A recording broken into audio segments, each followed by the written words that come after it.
कहानी का पूरा आनंद लेने के लिए कहानी का पिछला भाग सुनना ना भूले। कहानी के पिछले भाग का लिंक आपको नीचे कमेंट बॉक्स और डिस्क्रिप्शन बॉक्स में मिलेगा। तो चलिए आगे की कहानी शुरू करते हैं। जय श्री कृष्ण, जय श्री राधे, ओम नमः शिवाय, जय माता दी। रूम में आकर आर्यन चेंज करता है और डाइनिंग चेयर पर जाकर बैठ जाता है। उसके कानों में आकाश की बातें गूंजने लगी। उसके चेहरे पर चिंता की लकीरें साफ दिखाई दे रही थी।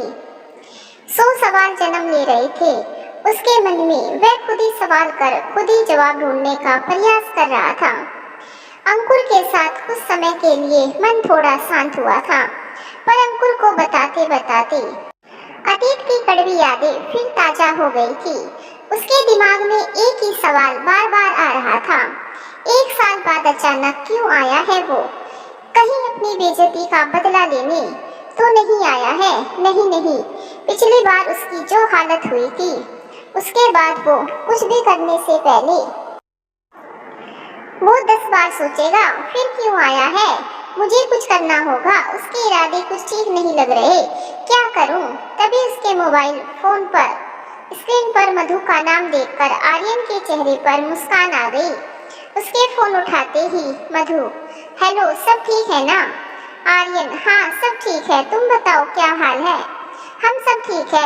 आपकी आवाज कुछ ठीक नहीं लग रही, क्या हुआ? नहीं, सब ठीक है, वो थकान के कारण लग रहा होगा। क्या बात है, अब बता भी दो। पता है ना, तुम हमसे कुछ भी नहीं छुपा सकते, फिर क्यों कोशिश करते हो? आर्यन हैरानी से, तुम कैसे समझ जाती हो हर बार? मधु मुस्कुराकर, बस आ जाता है समझ, आपसे दूर है, आपके दिल से थोड़े। आर्यन, क्या बात है, छा गई तुम तो, कब आ रही हो वापस? मधु, क्या बात है, अब बता भी दो। आर्यन, मधु, वो वापस आ गया है, आज शाम को बाजार में मिला था, कुछ भी बकवास कर रहा था, मुझे चिंता हो रही है। मधु, साल भर बाद क्या करने आया है यहाँ? उसके मामा से बात करो, उन्होंने तब कहा था ना कि अब वो यहाँ कभी नहीं आएगा, तभी तो हमने अपनी पुलिस कंप्लेन भी वापस कर ली थी। कैसे हाथ पैर जोड़ रहे थे तब, अपनी इज्जत की दुहाई दे रहे थे। सालू को पता है उसके आने का? आर्यन, हाँ मैसेज कर दिया है, पर मुझे डर लग रहा है उसके लिए, तुम वापस आ जाओ, कुछ हुआ तो मुझसे अकेले संभाला नहीं जाएगा। मधु, पहले तुम अपने आप को संभालो, कुछ नहीं होगा, मैं जल्दी ही वहाँ आने की कोशिश करती हूँ। वैसे माँ की तबीयत अब काफी बेहतर है पहले से, डॉक्टर के पास जा रहे हैं कल हम लोग। आर्यन, मैं ठीक हूँ, तुम एक बार सालू से बात करके उसे समझा देना। हाँ बोलती हूँ, थोड़ा अलर्ट रहेगी। प्रिंसिपल मैम को भी बता देती हूँ, आप एक बार उसके मामा और इंस्पेक्टर वरुण से बात करो, उन्हीं दोनों ने तो उसकी गारंटी ली थी ना तब, तो उन्हें भी पता होना चाहिए उसकी हरकतों के बारे में। मधु, वो सालू की शादी को लेकर भी सवाल कर रहा था। मधु, अगर उसे सच पता चल गया तो?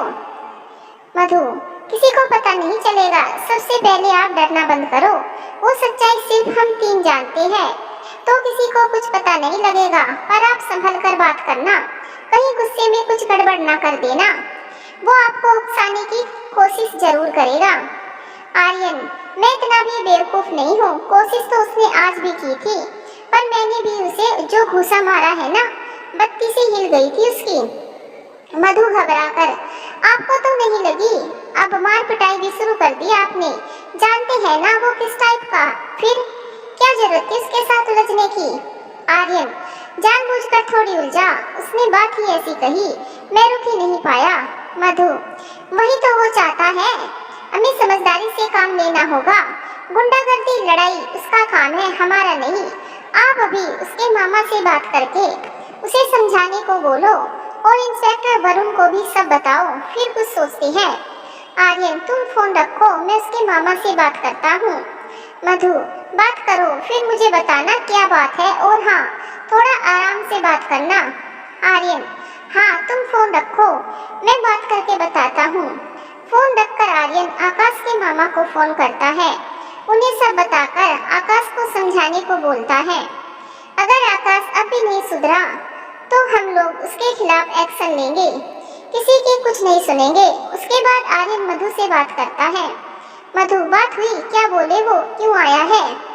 आर्यन, सांस तो ले लो जरा, सब बताता हूँ। वो महीने भर से शहर से बाहर है और आकाश को उसके बेटे ने ऑफिस में हेल्प करने के लिए उससे बिना पूछे बुला लिया। वो नेक्स्ट वीक वापस आ रहा है, आते ही उसे वापस भेज देंगे। अभी भी सॉरी बोल रहे थे, अभी उससे बात करेंगे।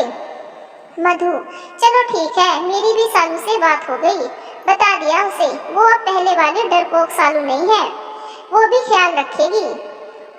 कल स्कूल में भी बता देंगे हम, टेंशन ना लो। कल बात करते हैं, गुड नाइट। आर्यन, तुम भी ध्यान रखना, गुड नाइट। फोन कट करके आर्यन चेयर पर सिर टिकाकर आंखें बंद कर बैठ गया। आर्यन के कंधों पर हाथ रखकर अंकुर ने उसे जगाया और बोला, चाय लो, कुछ राहत मिलेगी। आर्यन, तुम कब आए? मुझे बोलना था न, मैं बना देता, पता ही नहीं चला तुमने चाय कब बना ली। अंकुर, जब आप भाभी से बात कर रहे थे, सब सामने ही मिल गया, अब कैसे बनी है इसका पता नहीं, वो आप टेस्ट करके बताओ। आर्यन, थैंक्स अंकुर, दिन भर की थकान उतर गई, बहुत जरूरत थी इसकी, अच्छी बनी है। अंकुर, आप सालू जी के लिए परेशान होना, सब ठीक हो जाएगा, वो बहुत बहादुर है, वो हर परिस्थिति का सामना करना जानती है, फिर आप भी तो है ना उसके साथ। आर्यन, समय और संघर्षों ने उसे बहुत मजबूत बना दिया है, पर क्या करूं, बड़ा भाई हूं ना, चिंता तो होगी ना, फिर लोगों की नीचता की भी तो कोई सीमा नहीं है, डर लगता है अगर इस बार वो टूटी ना तो संभाल नहीं पाएगी।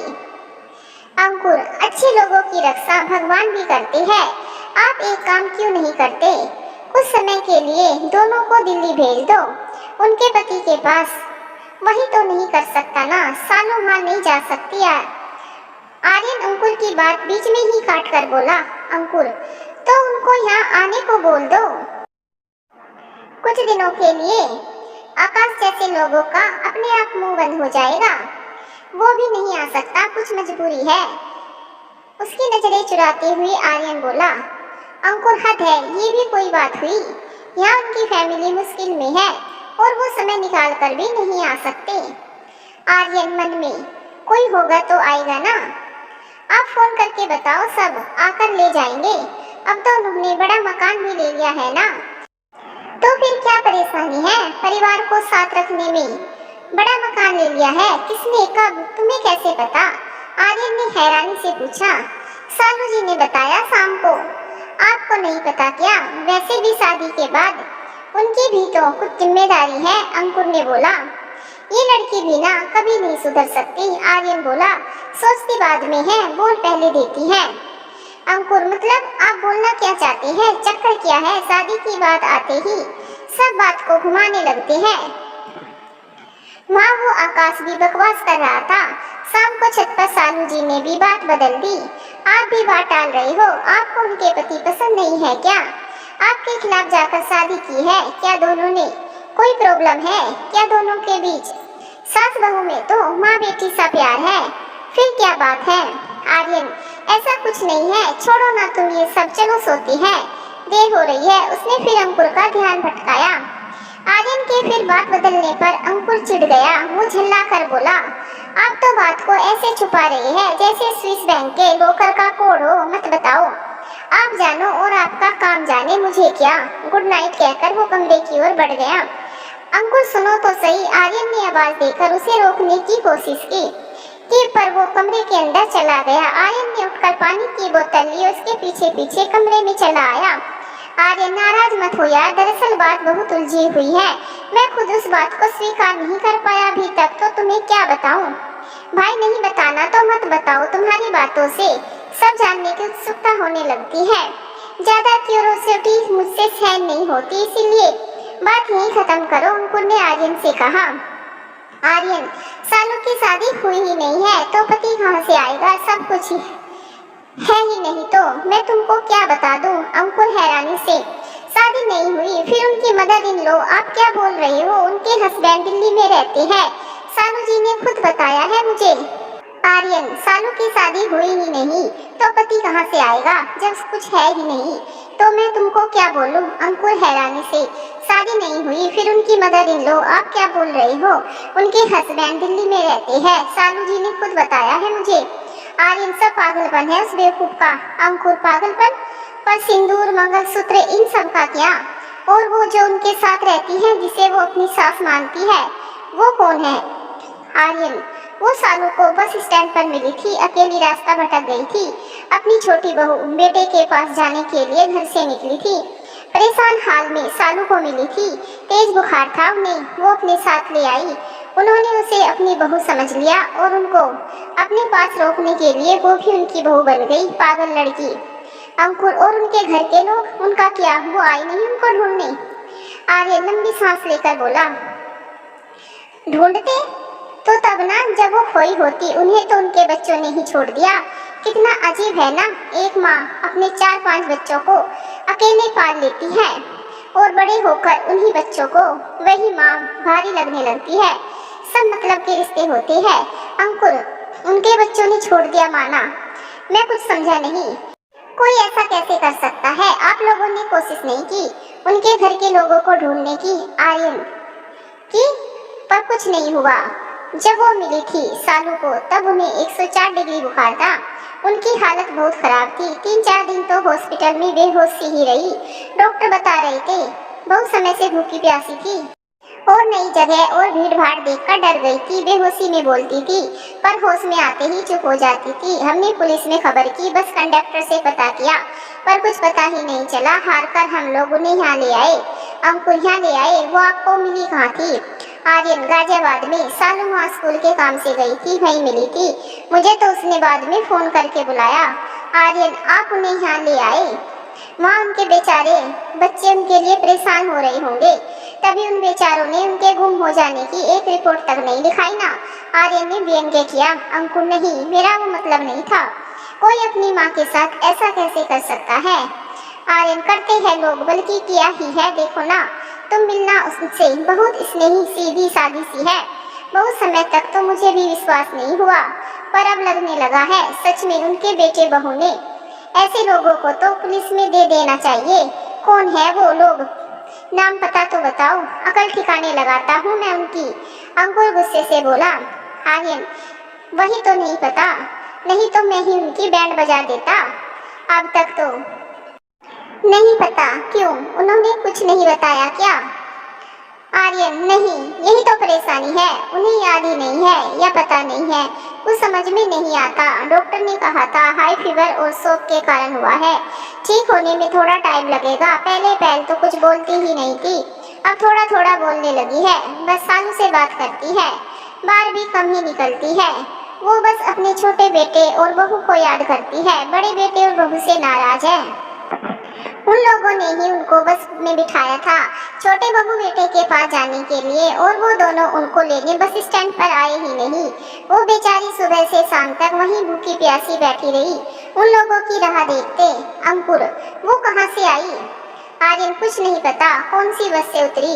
वो तो झाड़ू वाला उन्हें वहाँ से हटाने के लिए उनके साथ बदतमीजी कर रहा था, तभी सालू वहाँ पहुँच गई और अपने साथ ले आई। सालू जी उनको अपने साथ ले आई बगैर किसी जान पहचान के। अंकुर ने आश्चर्य से पूछा। आर्यन, वो ऐसी ही है, किसी को भी दर्द में नहीं देख सकती, अपने बारे में कभी नहीं सोचती, बहुत भोली है, तभी तो आकाश जैसे लोग उसका फायदा उठा लेते हैं। आपने मना नहीं किया उन्हें, ऐसे बगैर किसी जान पहचान के किसी को घर ले आना घातक हो सकता है। मैं तो आज तक उससे नाराज हूँ उस बात को लेकर। उस दिन पहली बार कुछ मांगा था उसने छोटी बहन बनकर। उस हादसे के बाद पहली बार उसकी आंखों में चमक आई थी, वरना वो तो जीना ही भूल गई थी। उस हादसे ने तो उसकी हिम्मत ही तोड़ दी थी। आकाश जैसे लोगों तो बचपन से ही उसकी जिंदगी में बहुत आए, वो उनसे निपटना भी अच्छे से जानती है, पर आकाश पर विश्वास किया था उसने, उसे ठग लिया, वो पूरी तरह से टूट गई। उसका अपने आप से विश्वास उठ गया, वो अपने आप को दोषी मानने लगी कि वो आकाश की सच्चाई कैसे ना देख सकी। उस हादसे के बाद सालू को संभलने में बहुत समय लगा। उसने धोखा खाया था। 4 महीने बाद तो उसने घर से बाहर निकलना शुरू किया था, पर बस घर से स्कूल जाती और स्कूल से घर, एकदम गुमसुम शांत सी हो गई थी, डिप्रेशन में चली गई थी। धीरे धीरे मधु और स्कूल की टीचर्स ई हेल्प से सालों का उसका खोया हुआ आत्मविश्वास फिर वापस आया। जिंदगी वापस पटरी पर आने लगी। जब वो नॉर्मल हो गई तो मैंने भी उसकी शादी के लिए लड़के देखने शुरू किए। सालू एक शर्त पर शादी के लिए राजी हुई कि लड़के वालों को उसकी सारी सच्चाई पहले बता दूं और उसकी सरकारी नौकरी की बात ना बताऊं। ज्यादातर लोग सच्चाई सुनकर पीछे हट जाते हैं। 3-4 जगह तो बात आगे बढ़ी भी। तब कभी हमें लड़का पसंद नहीं आया तो कभी उनको लड़की पसंद नहीं आई। एक जगह तो सब कुछ ऐसा हो ही गया था। घर परिवार भी ठीक था। आगे बात बढ़ती उसके पहले ही सालू को बस स्टैंड पर वो मिल गई और वो यहाँ सिंदूर मंगलसूत्र पहनकर घूमने लगी। अब को समझने के लिए तैयार ही नहीं। कहती है शादी नहीं करनी है। समझ नहीं आता कैसे समझाए। सोचा था समय के साथ सब ठीक हो जाएगा।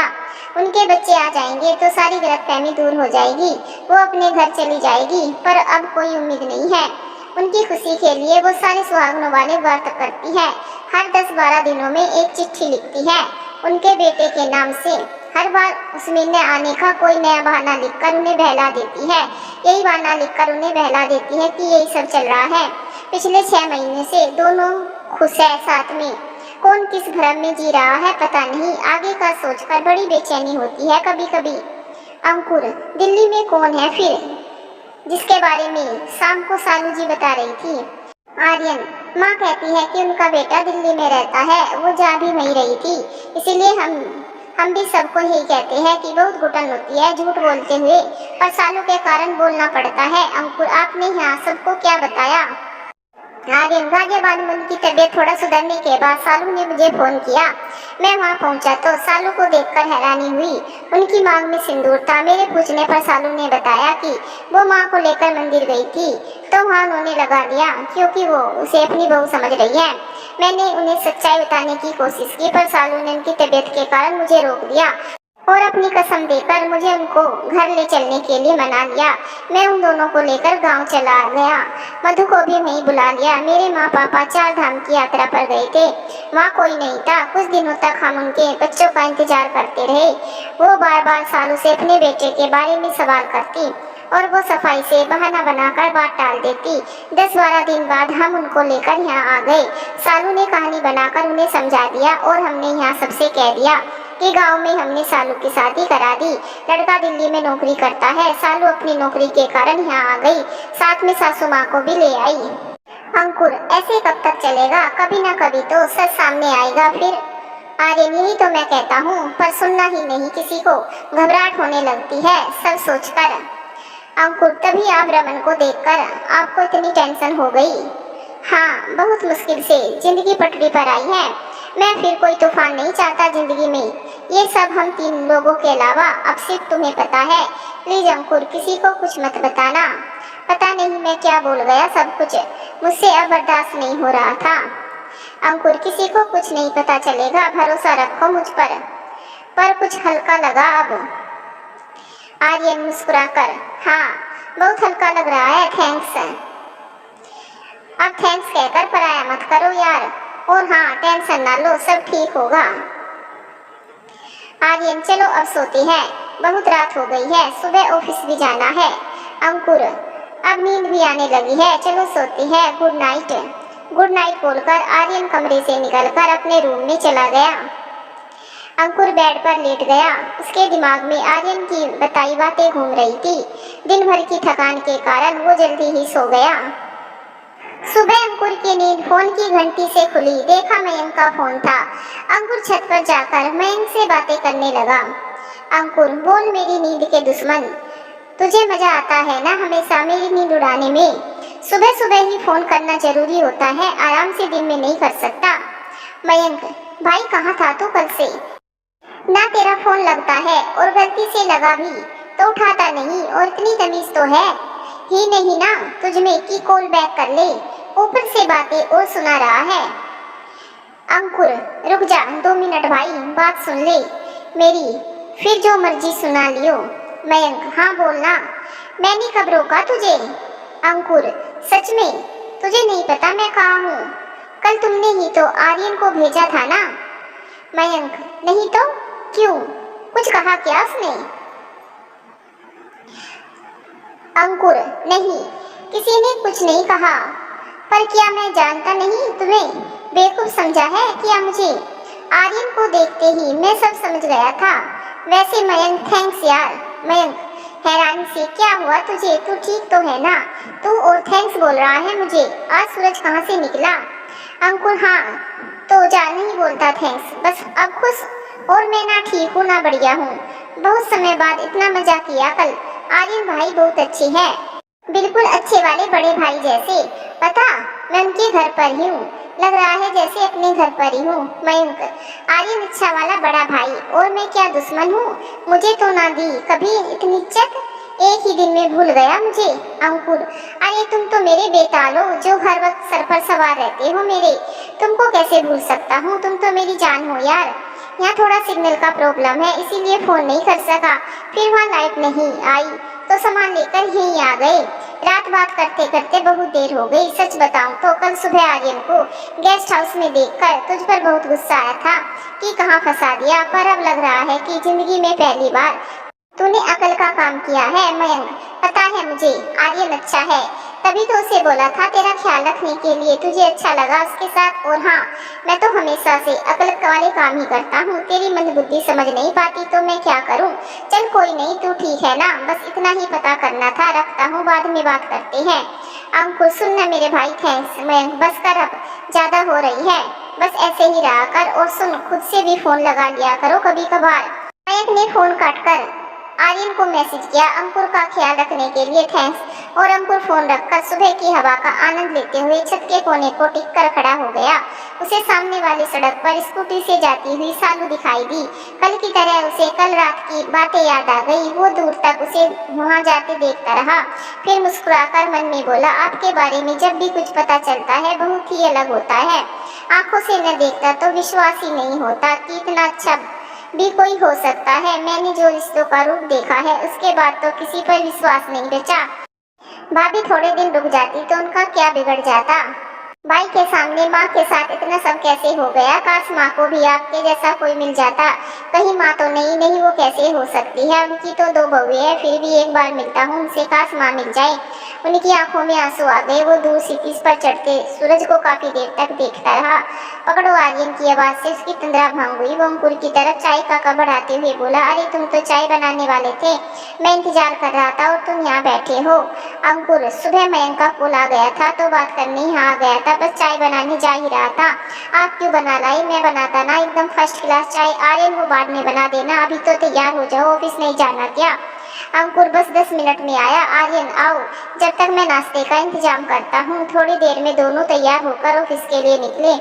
आर्यन ताला लगा रहा था, तभी अंकुर की नजर बगल वाले घर पर गई। वहाँ भी ताला लगा देख? अंकुर ने पूछा। यहाँ भी ताला, कहाँ गए? आर्यन सालू का स्कूल बहुत जल्दी लगता है, वो चली गई होगी। अंकुर दोनों, मतलब स्कूल तो वो अकेली गई होगी ना, फिर माँ अंदर होगी, वो किसी से बात नहीं करती, बाहर भी नहीं निकलती, तो सालू ताला लगा कर जाती है सेफ्टी के लिए। दोपहर तक आ जाती है, फिर शाम को कोचिंग जाती है तो रात में आती है। मुझे भी अब वो संडे को मिलेगी, हफ्ते भर तो व्यस्त रहती है। बाइक स्टार्ट करता हुआ आर्यन बोला। अंकुर और अगर कोई इमरजेंसी आई तो फिर? आर्यन फोन है ना, वैसे भी फोन पर तो दिन में एक बार बात हो ही जाती है। बात करते हुए दोनों ऑफिस पहुंच गए। दिन भर काम करने के बाद शाम को दोनों घर वापस आ गए। अंकुर ने देखा बाजू वाले घर में अभी भी ताला लगा हुआ था। दोनों अंदर आ गए। अंकुर आप फ्रेश हो जाओ, तब तक मैं अच्छी सी चाय बनाकर लाता हूँ, फिर मिलकर खाना बनाते हैं। आर्यन तुम बस चाय बना लो, खाना टेबल पर सालू ने बना कर रखा है। अंकुर वो तो घर पर नहीं है ना, फिर वो कैसे? आर्यन वो दोपहर में घर आ जाती है ना, फिर शाम को कोचिंग जाने से पहले बनाकर रख जाती है। तुम चाय बनाओ, मैं आया। अंकुर मुस्कुराकर चाय बनाने के लिए किचन की तरफ बढ़ गया। अंकुर चाय बना कर लाया, तब तक आर्यन भी फ्रेश होकर घर आ गया। दोनों चाय पी ही रहे थे कि मधु का वीडियो कॉल आ गया। आर्यन ने मधु को अंकुर से मिलवाया। दोनों कुछ देर औपचारिक बातें करते रहे, फिर अंकुर थकान का बहाना करके कमरे में चला गया जिससे दोनों आराम से बात कर ले। अंकुर के जाते ही मधु ने पूछा, मधु इंस्पेक्टर वरुण से बात हुई, सब ठीक है ना? हाँ। आकाश ने फिर कुछ गड़बड़ तो नहीं की? आर्यन सुबह ही बात हो गई थी वरुण जी से, उन्हें तो आकाश के मामा ने रात को ही फोन कर दिया था। उन्होंने आकाश की अच्छी तरह क्लास भी ले ली है, शाम को भी उनसे बात हुई, सब ठीक है। तुम बताओ वापस कब आ रही हो? माँ कैसी है? डॉक्टर ने क्या कहा? मधु, डॉक्टर ने कहा माँ अब बिल्कुल ठीक है, सब रिपोर्ट्स नॉर्मल है, जल्द ही आती हूँ। आर्यन, तुम्हारी बात हुई सालू से? आज बता देना, नाराज हो उससे। मधु, आर्यन फाइनल एग्जाम आने वाले हैं, समझा करो, अभी वो एकदम से छुट्टी नहीं ले सकती। आर्यन, मैंने कुछ कहा क्या तुमसे? बस उसे बता देना नाराज हूँ। मधु, तो खुद ही बता दो ना, मैं नहीं पढ़ती तुम भाई बहन के बीच में, मुझे और भी बहुत से काम है, रखती हूँ बाय। फोन रखकर मधु ने मैसेज लिखा। आर्यन बहुत नाराज है, कल बात कर लेना, और सालू को भेज दिया। फोन रखकर आर्यन अंकुर के कमरे में चला गया। दोनों देर तक ऑफिस की बातें करते रहे, फिर खाना खाकर सो गए। अंकुर ने सुबह जल्दी उठकर चाय बनाई, तब तक आर्यन भी उठकर आ गया। अंकुर, गुड मॉर्निंग, आपकी चाय। गुड मॉर्निंग बोलते हुए आर्यन कुर्सी खींचकर अंकुर के बगल में बैठ गया। तभी दरवाजे पर दस्तक हुई। आर्यन ने ध्यान नहीं दिया और अंकुर के साथ बातें करने में लगा रहा। थोड़ी देर बाद फिर आवाज आई तो अंकुर ने उठकर दरवाजा खोला। उसके चिटकनी खोलते ही सालू ने तेजी से धक्का लगाकर दरवाजा खोला और अधिकार पूर्वक घर के अंदर आकर टेबल पर सामान रखा और आर्यन के सामने सिर झुकाकर खड़ी हो गई। आर्यन नाराजगी से, क्या है इसमें? सालू धीरे से, आलू के पराठे, मीठा दही और हरी मिर्च की चटनी। आर्यन, अच्छा तो रिश्वत देने की कोशिश? नहीं, खाना मुझे, ले जा वापस। वो कुछ नहीं बोली, सर झुकाकर वैसे ही खड़ी रही। उसकी आंखें जरूर भर आई। दूर खड़ा अंकुर बात समझने की कोशिश करने लगा। अंकुर, अंकुर बोल दे इसको, मैं बहुत नाराज हूँ उससे, मुझे कोई बात नहीं करनी और लेकर जाइए सब, मुझे कुछ नहीं खाना इसके हाथ का, प्लीज दादा सॉरी बोलकर वो पनीली आंख लिए अपने दोनों कान पकड़कर आर्यन के पास घुटनों के बल बैठ गई। उसकी मासूमियत पर अंकुर वहीं दिल हार गया। आर्यन भी मुस्कुराकर कुर्सी से उठकर नीचे जमीन पर बैठ गया और उसके आंसू पोंछते हुए बोला, रोना बंद करो पहले, तुम्हारा अच्छा है, बात भी ना मानो और गुस्सा भी ना करने दो। बोला था ना तुमसे कि कुछ दिन घर पर रहो, कहीं मत जाओ, फिर भी आप बात तो सुन लो हमारी। वो आर्यन की बात काट कर बोली, फाइनल एग्जाम्स आने वाले हैं, बच्चों की साल भर की मेहनत बर्बाद हो जाएगी। फाइनल प्रैक्टिकल्स है, हमें लैब्स तैयार करनी है, ऐसे में हम घर पर नहीं बैठ सकते। प्लीज दादा, हम डरकर बच्चों के भविष्य के साथ खिलवाड़ नहीं कर सकते। आर्यन, और तेरा क्या? अगर उसने फिर कुछ हरकत की तो इतना भी अच्छा नहीं होना चाहिए इंसान को कि किसी की भलाई करते समय अपने बारे में कुछ सोचो ही नहीं। अब ऐसा कुछ नहीं होगा, हम हर बार बेवकूफ़ी थोड़ा करेंगे, वैसे भी तब सारी गलती हमारी ही थी, हमने ही गलत विश्वास कर लिया। बोलते हुए उसके चेहरे पर एक दर्द की रेखा खिंच गई। आर्यन, तुम कभी भी गलत नहीं थी, अपने आप को दोष देना बंद करो, इसी दर्द से बचाना चाहता हूँ तुम्हें। तुम दोनों को लगता है कि मैं ओवर रिएक्ट कर रहा हूँ तो यही सही, पर मैं कोई रिस्क नहीं ले सकता, जानता हूँ तुम्हारी गलती नहीं है, फिर भी तुम्हें घर में रुकने को बोल रहा हूँ। पर सच्चाई यही है कि बड़ी बड़ी बातें करना अलग बात है और सामना करना अलग बात है। लोगों के लिए तो सिर्फ एक घटना होगी, पर हमारी तो जिंदगी का सवाल है। मुझे कायर कहलाना मंजूर है, पर दादा प्लीज आप इतना मत सोचो, हमें पता है आपको हमारी चिंता है, अब हम उतने कमजोर नहीं हैं, और फिर आप सब भी तो हम है ना, हम ऐसे घर में तो नहीं बैठ सकते, और जब बहुत जरूरी होगा तभी हम बाहर जाएंगे। फिर भी आप बोलते हो तो हम कहीं नहीं जाएंगे, सालू बोली। आर्यन उलझा लिया ना बातों में। मैं कमजोर बनने के लिए नहीं कह रहा, बस तुम्हारी चिंता है। तूने तो मुझसे ज्यादा दुनिया देखी है, गलती किसी की भी हो, सहना सिर्फ लड़की और उसके परिवार को पड़ता है। बस थोड़ा सावधान रहने को बोल रहा हूँ। मधु यहाँ होती तो बात अलग थी। हम आपकी बात समझ रही है और हम ध्यान भी रखेंगे। दादा प्लीज अब तो खा लोगे ना मेरे हाथ का बना खाना? उसने मासूमियत से पूछा। उसके सर पर चपत लगाता हुआ आर्यन बोला, यहाँ इतनी जरूरी बात कर रही है और तुझे खाने की पड़ी है? सुबह से उठकर इतनी मेहनत और प्यार से बनाई है आपके लिए और आप वापस ले जाने को बोल रही हैं। बोलते हुए झिलमिलाती आंखों से वो हंस पड़ी। आर्यन, वो तो वैसे भी खा ही लेता, आलू के पराठे को न बोल सकता हूँ क्या कभी? पता है ना तुझे। अच्छा आज स्कूल नहीं जाना क्या? सालू, जाना तो है, पर आप कहेंगे तभी जाऊंगी, नहीं तो छुट्टी। आपको नाराज करके कोई काम नहीं करूंगी। आर्यन, चले जाना पर ध्यान से, और कोचिंग मत जाओ कुछ दिन। सालू, हाँ मैंने बोल दिया है, बच्चे घर आ जाएंगे पढ़ने के लिए, बस स्कूल जाना जरूरी है। आर्यन ओके, जाओ बस ध्यान रखना। सालू थैंक यू दादा। अब आप भी तैयार हो जाओ ऑफिस के लिए, हम भी चलते हैं। सालू अपने घर चली गई। दरवाजा बंद करके आर्यन अंदर तैयार होने जा ही रहा था कि उसकी नजर अंकुर पर पड़ी, जो कोने में बैठा जहां सालू बैठी थी। एक टक उस जगह को देखता किसी सोच में गुम था। आर्यन क्या हुआ, कहाँ खो गए, क्या देख रहे हो वहाँ? अंकुर वो सालू जी को, वो रो क्यों रही है? आर्यन रो रही है नहीं थी, और वो तो कब की चली गई, ऑफिस नहीं जाना क्या? अंकुर हड़बड़ा कर जाना है ना।